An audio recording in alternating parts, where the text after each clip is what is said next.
Well, welcome to Central Coast Newspaper's Weekly News 5 at 5, December 17, 2021. This week's themes are COVID, Christmas and election seasons. And the Prime Minister was in town on Thursday on a whirlwind trip to announce his decision to kill off the PEP11 oil and gas project off the Central Coast. We were there at Terrigal together with Robertson MP Lucy Wicks and others to hear what he had to say. But as a Prime Minister, you have to get the process right and you have to consider all the other factors that are involved to make a proper decision. And I want to thank people for their patience here along this stretch of the New South Wales coast, because it's important that a government has the experience to know how to do these things properly. And in addition to those issues, of course, I can advise that the government is not satisfied that the applicant is able to raise sufficient funding required to progress the work program in a timely manner and in the time frame of the permit conditions.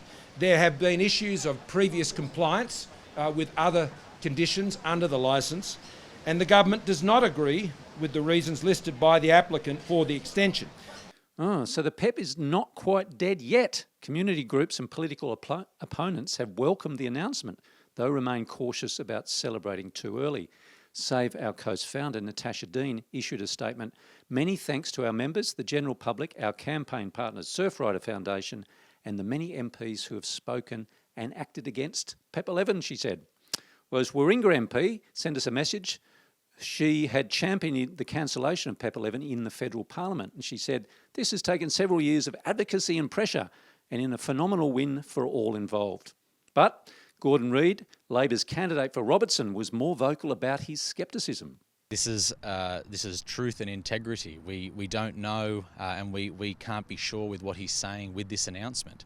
Like I said, inconsistency in messaging with who to believe with what's going to be happening. So is it Keith Pitt's responsibility? Is it Scott Morrison's responsibility? We just don't know, and we need to be cautious.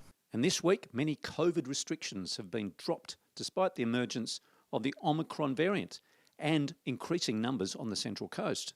From Wednesday, mandatory vaccine passports are not required in stores and masks will not be mandatory in most establishments, though public transport and larger concerts will still require masks.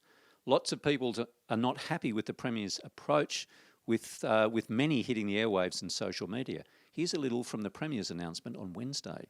Complete confidence in our health system and complete confidence in the people of our great state to keep our people safe during this next journey of the pandemic. As we've said from the outset, vaccination has been the key for us to being able to open up safely. We've always said as we've opened up, as mobility increases, case numbers will increase.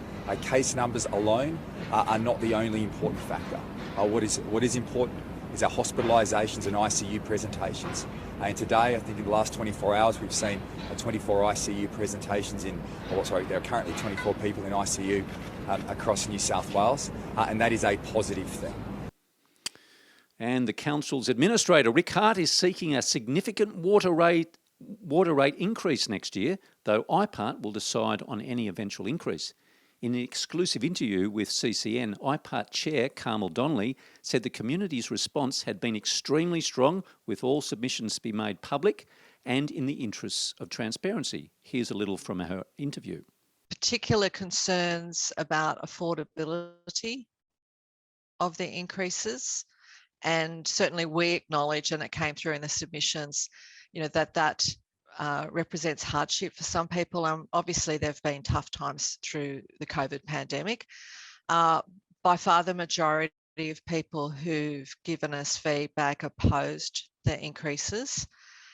And then within that, even if there were to be increases justified, there was a very strong message that those increases should, if possible, be brought in gradually.